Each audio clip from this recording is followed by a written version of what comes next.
So here's a movie that you never saw. It's called Above the Shadows. Above the Shadows is a 2019 supernatural romance film.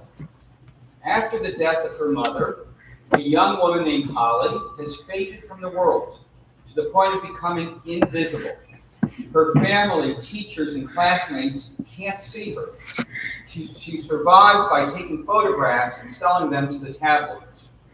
After more than a decade existing in the shadows, Holly meets the one man who can see her, Shane Blackwell, a disgraced fighter. Holly discovers that it was one of her photographs that caused his downfall, and she must restore him to his former life if she wants to regain her presence in the visible world. For all the relationships she's lost, she can become visible again by finding love with Shane. It's not the greatest movie, but I found some things in there that have stayed with me. As long as Holly's mother is alive, there is someone in the world who knows her, appreciates her, cares for her, or in the metaphor here, sees her. When that one person who can see her passes away, nobody can see her anymore. She tries to talk to people, but they don't hear her.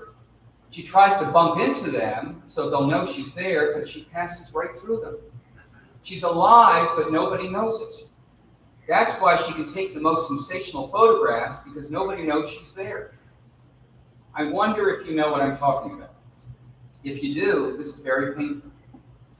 Have you ever sat at a dinner table and everybody was talking, but it's like you weren't there? Have you ever been to a party nursing a drink in the corner, and if you left altogether, nobody would even notice? Have you ever done a lot of work on a project and everybody else gets the credit? Just to show you how with it I am, I want to mention a Taylor Swift song, Invisible. It's a song that my daughter Sarah and granddaughter Leah played for me, in which the girl wishes that she would not be invisible to the guy she loves. It's a terrible feeling. We want to be noticed by someone who cannot see us, just like Holly in the movie. It's not just in matters of romantic love, but also in our family relationships, where a child wants to be seen by the parent. Holly becomes invisible when her mother dies, because her father ignores her while paying attention to the other children. I've sat with parents and children, and the parent would say, "Oh, he's fine. He likes to be by himself." And the kid will say, "Well, I make the best of being by myself because nobody else wants to be with me." How many people were in a circle of friends and their spouse died, and suddenly they were no longer in the circle? They'd become invisible at the very moment that they needed that circle more than ever. There are a lot of ways I could use the metaphor of invisibility, but I feel compelled this year to focus on one: the visibility or invisibility of women in American society. I didn't get all the fuss about the Barbie movie, but the whole thing was worth it when the actress America Ferrera, playing a character named Gloria, speaks an incredible monologue on behalf of all females. It is literally impossible to be a woman. You're so beautiful and so smart, and it kills me that you don't think you're good enough. Like, we have to always be extraordinary. But somehow we're always doing it wrong. You have to be thin, but not too thin. And you can never say you want to be thin. You have to say you want to be healthy, but also you have to be thin. You have to have money, but you can't ask for money because that's crass. You have to be a boss, but you can't be mean. You have to lead, but you can't squash other people's ideas. You're supposed to love being a mother, but don't talk about your kids all the damn time. You have to be a career woman, but also always be looking out for other people. You have to answer for men's bad behavior, which is insane, but if you point that out, you're accused of complaining. You're supposed to stay pretty for men, but not so pretty that you tempt them too much or that you threaten other women because you're supposed to be part of the sisterhood. But always stand out and always be grateful. But never forget that the system is rigged, so find a way to acknowledge that, but also always be grateful. You have to never get old, never be rude, never show off, never be selfish, never fall down, never fail, never show fear, never get out of line. It's too hard. It's too contradictory, and nobody gives you a medal or says thank you. And it turns out, in fact, that not only are you doing everything wrong, but also everything is your fault. I'm just so tired of watching myself and every single other woman tie herself into knots so that people will like us, Gloria concludes. And if all of that is also true for a doll, just representing a woman, then I don't even know. Then I don't even know. Just think. This astonishing monologue expresses how women feel in a society that is so-called open and egalitarian, where women are not supposed to be invisible. But she's articulating how hard it is when a woman is visible. She's giving the unfair and contradictory rules of visibility. In Islam, where a woman is supposed to be covered from head to foot, she's literally invisible. Do you want to hear about one of the worst moments of my life? You don't have to say that so close. Here's one of the worst moments of my life. I'm in Egypt. I'm on an archaeological dig, and my friend and I are invited for tea and hummus at the home of an Egyptian inspector named Hassan. And we come to his house and we sit down, and he claps his hands, and a woman comes in from behind the curtain who he introduces as his wife. She's covered from head to foot. We can barely hear her say hello. And at the end of the evening, Hassan claps his hands, and she comes out, and we thank her, and then I say, dumbly, I hope I'll be seeing more of you. We were never invited back. Now, it would be one thing if women had never been seen, if they'd always been invisible, but in many countries, including this one, women's rights are being taken away. Take the Southern Baptists, one of the largest Christian denominations. After their executive committee ousted the California megachurch Saddleback, one of the convention's largest congregations, and two other churches, because they had women in top pastoral positions, the churches appealed their ouster to the 2023 annual meeting, and they were overwhelmingly rejected by the delegates. This year, the convention voted overwhelmingly to kick out First Baptist Church of Alexandria, Virginia, which has a woman in an associate position. The ousted churches were told that they don't have a faith and a practice that closely identifies with the Baptist faith and message. They said the Bible is clear that the office of pastor is for men. I wonder if anybody can quote a verse that says that. It's not getting better, it's getting worse. In Islam, in Christianity, and yes, in Judaism. Before a Jewish community dinner a few months ago, when I was going to speak, I was asked to attend a men's minyan beforehand so that an Orthodox rabbi could say Kaddish. Now, you know me. I'm in a minyan every day of my life. And if they would have asked me to come to be in a minyan, I would have come. But they asked me to come to a men's minyan, and I refused to participate.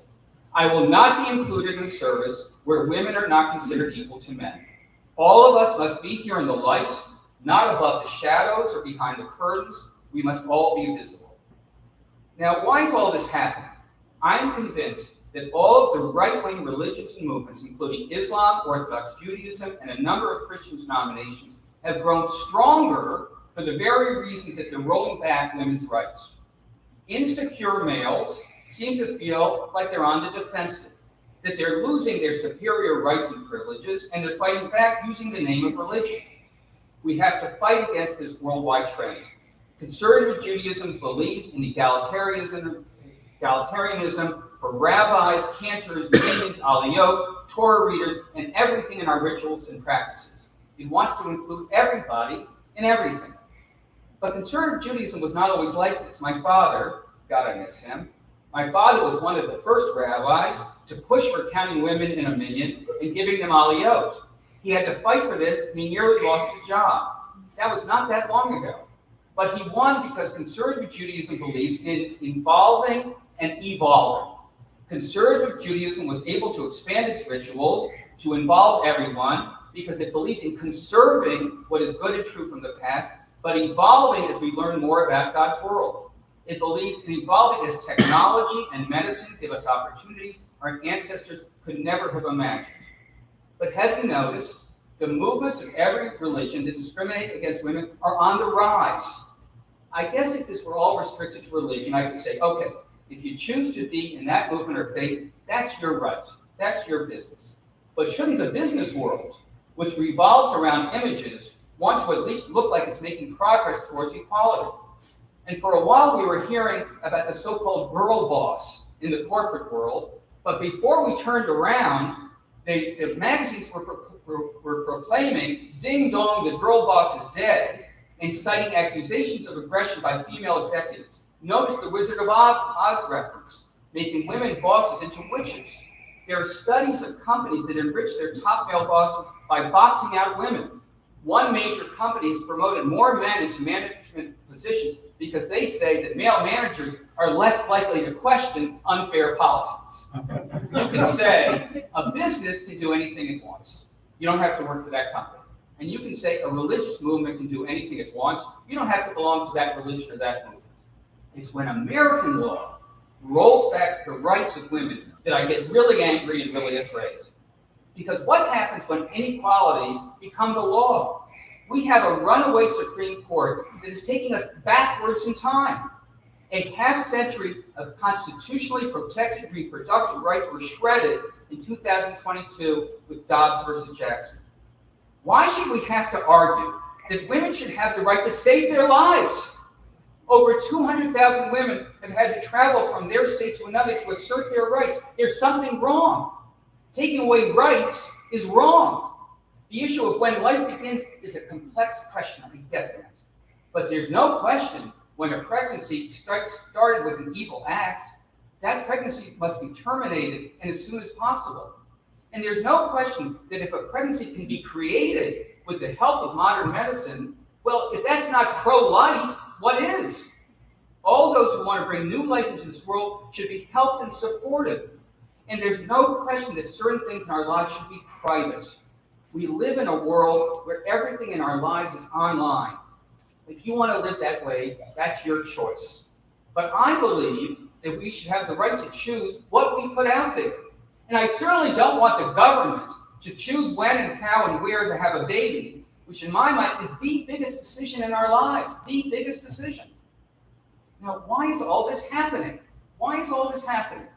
I understand that there are many people who believe that the termination of any pregnancy is wrong, but I am very suspicious of the motivations of politicians who play on these beliefs for their own political gain. Still, there's something going on here, something else going on here, beyond the games of cynical politicians. There's a move in this country to suppress the rights of women. It's trying to control women. It's trying to put them back into the shadows, trying to make them invisible again. You know, there are books like Lessons in Chemistry, and there are shows like Mad Men that remind us that things were very different for women not that long ago, in many of our lifetimes. And I truly fear going back to that, going backwards in time. But of all the things I've ever seen or read, I'll tell you the one that got to me the worst. It's called The Handmaid's Tale. The Handmaid's Tale is a dystopian novel by Margaret Atwood. It is set in a near-future New England in a patriarchal totalitarian state known as the Republic of Gilead, a biblical name which has overthrown the United States government. A radical political group called the Sons of Jacob, by the way, that's a translation of B'nai Jacob, used ideology to launch, I really didn't mean it, used ideology to launch a revolution. And the Constitution is suspended, and the newspapers are censored, and the country is changed into a military dictatorship. The new regime reorganizes society using what it says are ideas straight out of the Bible. And one of the most significant changes is the severe limitation of women's rights. Women become the lowest ranking class and are not allowed to own money or property or read or write. Most significantly, women are deprived of control over their own reproductive functions. Offred is the main character, and she's one of the handmaids, women who are forcibly assigned to produce children for the commanders, the rulers. Just my luck that the bad guys are called commanders. Because of environmental pollution and radiation, Offred is one of the few remaining fertile women. She's forcibly assigned to produce children for the commanders, and is known as a handmaid based on the biblical story of Rachel and her handmaid Bilhah. She undergoes training to become a handmaid at the Rachel and Leah Center. In the Bible, Jacob had 2 wives, Leah and Rachel, and 2 handmaids, Bilhah and Zilpah. Leah had 2 more children through Zilpah, and Rachel had 2 children through Bilhah. Handmaids have to follow a strict dress code. They dress in red with large white bonnets to be easily seen. And the Bible is the most important book in my life. I study it all the time. I have a doctorate in Bible. And you might think I'd be interested in a society that tries to duplicate that of biblical Israel. Perish the thought. I understand that while the Bible is the foundation of Western civilization and presents most of the eternal truths that we live by, our society has progressed far beyond that of Israelites 3,000 years ago. Thank God we've evolved. Atwood wrote A Handmaid's Tale in 1985, but it was developed as a television show in recent years because, unfortunately, it seems so prophetic. There are people right now who want to roll back the tide of equal rights to an earlier time when men dominated everything. Again, that wasn't that long ago. We naively thought that progress was inevitable, that once rights were won, they could never be lost. Make no mistake, if we don't fight, the forces of backwards will create its own version of the Republic of Gilead. Beware would-be commanders wearing blue suits and red ties. In the minds of the forces of backwards, they're just getting started. They must be stopped before we find ourselves living in a dystopia. Let me be personal for a second. I have to tell you, I just don't get it. I really don't get it. All of this is just beyond me. I'm blessed with 4 children. I don't think of them as my 2 sons or my 2 daughters. I love each of them as individuals, by their hearts, not by their genders. I'm blessed with grandchildren, who I adore. I don't think of them as my grandsons or my granddaughters. I just want to know what presents I can buy next. I want them to live their lives the best way they can. And I certainly don't want the government to tell them how and when to create the next generation of our family. And I certainly don't want any of them to be made invisible by anyone or anything. In case I haven't been clear, no one should be forced to live in the shadows. Nobody should be a handmaiden or a slave. Nobody should be placed beyond a curtain. Nobody should be treated like a doll. Nobody should be invisible. We should all be seen in the clear light of day for who we truly are.